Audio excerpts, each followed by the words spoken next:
Out of the nation's capital this morning, President Donald Trump is hinting at a third term and continues to talk about Greenland, and taking in fact over the weekend said, quote, military force is not off the table. So here to break down what these both mean is Dr. Lee Hanna from Wright State University. So Dr. Hanna, I first want to talk about President Donald Trump hinting at a third term. I mean, is that even possible? Yeah, it's an interesting point that he's trying to make. I'm not really sure what the strategy behind this discussion is, especially so early. I mean, that election's not till 2028. Trump would be 82 years old by then. But I would say this is not going to happen, barring something unforeseen. I'm looking at the 22nd Amendment right now, and it says no person shall be elected to the office of president. So I've heard some people try to say maybe there's a way around it because he's serving non-consecutive terms, but this just says more than twice. So I think that is one area where they're going to run into resistance.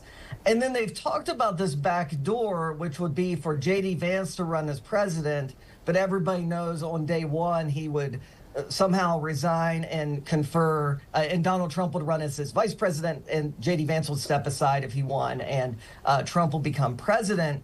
The problem there is the 12th Amendment, which the last line says, no person constitutionally ineligible to the office of president shall be eligible to that of vice president of the United States. So again, to be on a ticket, you need to be eligible, which means U.S. citizen, resident for 9 years, 35 years of age.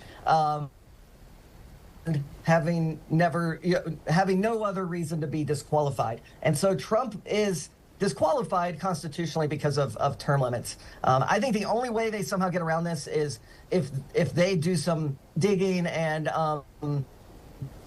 somehow say that the 22nd Amendment was wrongly ratified. But it was very popular. It was passed in 1951. 3/4 of the states adopted it. There's no way he has the legislative numbers to repeal it. So I think this is just a distraction, more likely than not. And moving on to Greenland, the Danish foreign minister scolded the Trump administration over the weekend. So what sparked the stern response? Yes, so the president has many times articulated he views Greenland as very important, and he's not wrong. It's really due to climate change. So this is a huge part of the Arctic, and as the ice melts there, it's opening up these shipping lanes that would be much more efficient for many of the goods coming across the world and coming across the Americas. In fact, I was reading that there's an ice shelf that about the size of Maryland that has melted over the last several years. And it also may have some mineral interest as well. And there are other countries like China and Russia that have made their own efforts to warm relations with Greenland. So for those reasons, it makes sense why we have interest in this area.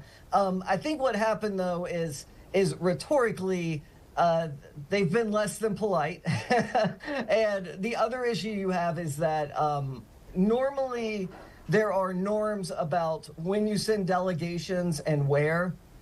And there was some belief that this delegation going to Greenland was more of an imposition than people going there by invitation. And so for that reason, they got a pretty frosty reception. But certainly, I don't think this story goes away. I think the third Trump term probably is a non-starter. The Greenland story, I think, could be something that we continue to watch for several years. Okay, Dr. Lee Hanna, thank you so much for joining us from Wright State University this morning. We really appreciate you breaking it down. Thank you so much.